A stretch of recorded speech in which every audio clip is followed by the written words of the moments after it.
Hi, my name is Maddie, and here's my speech. I'm using this mini mic so you can hear me better. So, who in here thinks that therapy is meant for those with trauma and PTSD or a mental disorder?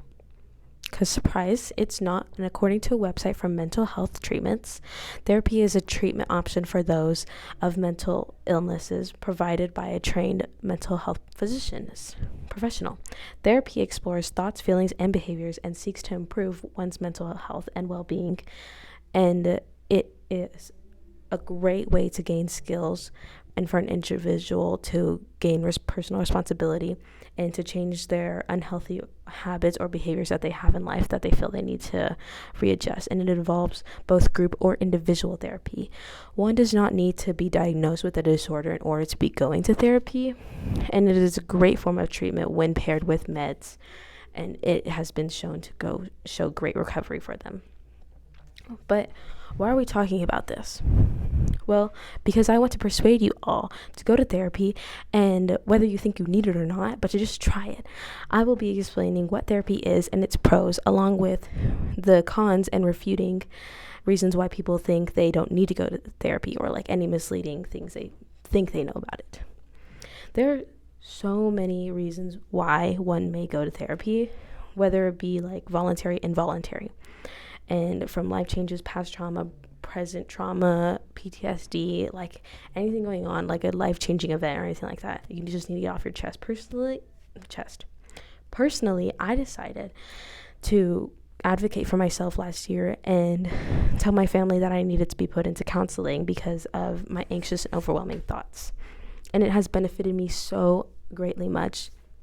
It could benefit many more people out there. I just know it, because therapy and counseling can help one benefit with improving their communication skills, improving their self-acceptance, esteem, life changes, managing their emotions and their behaviors and how they're feeling better, and just gather advice or tools that they can utilize within their life to make themselves not feel so icky all the time, which is what I was feeling.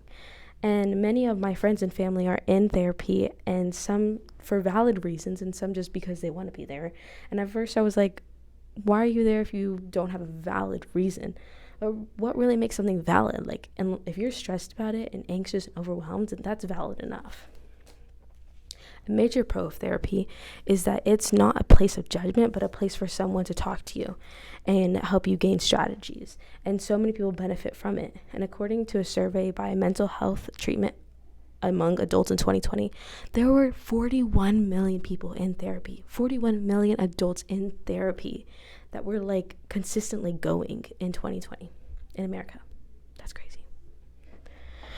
I'm not talking about therapy and counseling for fun. I believe that everyone should try therapy and see it for themselves, because everyone has baggage, everyone has stuff going on in their life, whether they like to admit it or not. And I'm like a freshman in college, so it's like a big transition from high school to college. And like for you all, like if you're not a freshman, like coming home from breaks and coming back here is still a lot. And that's only stuff I can see from like us all in class, but I know everyone has personal stuff going on too.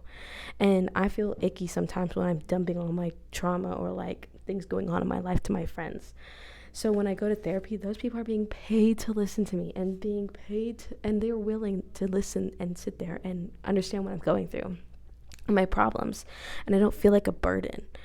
And it's important to understand that therapy is a form of treatment for those with and without mental disorders. You don't have to be diagnosed. It's a place for patients to go and talk about their life and feelings and get feedback and advice or techniques. Some people go to therapy their whole lives. Others just go when they feel like they have a life crisis or a big life change that they need to talk about and like get advice about. But more people benefit than those who don't, who are in counseling consistently. There was an experiment by Quality of Life Research studying people with mental disorders getting counseling, and it was concluded that when patients stopped seeking treatment, that they were not on track and were on the scale of suicide and risk. And this experiment concluded that life events, motivation, and risk suicide seemed to be more directly linked to treatment failure. So when they weren't in therapy or they weren't getting any treatment at all. And I think, like, I didn't want my friends to see that I was going to therapy, so I kind of, like, got nervous at first to go, but because I didn't think that I was weird. I was also like felt scared because I was like a patient, and as a patient, like you have to confront your pain and talk about it to a stranger. And some people may consider the stranger part being weird and like a con, but I see that as a pro because I have nothing to lose and I'm never going to see this person again. For me, it was easy to find a therapist, but it can be challenging. The main options are getting access with, I would say, your friends or family, which is what I did, or look online. And it's definitely an adjustment. Like some people take a long time, multiple sessions to find a therapist that they fit with the best. But for me, I was lucky. I found my therapist the first session. She was a former gymnast like me, a young woman like me, and it was really good. And therapy can also get expensive. On average, therapy can cost, according to Thurvo website, $60 to $120 per session, depending on how many and your insurance coverage. With health insurance coverage, rates average about $20 to $50. And for your convenience, that was at some therapy websites online in Belton, but there's also the free counseling at UMHB that's offered here.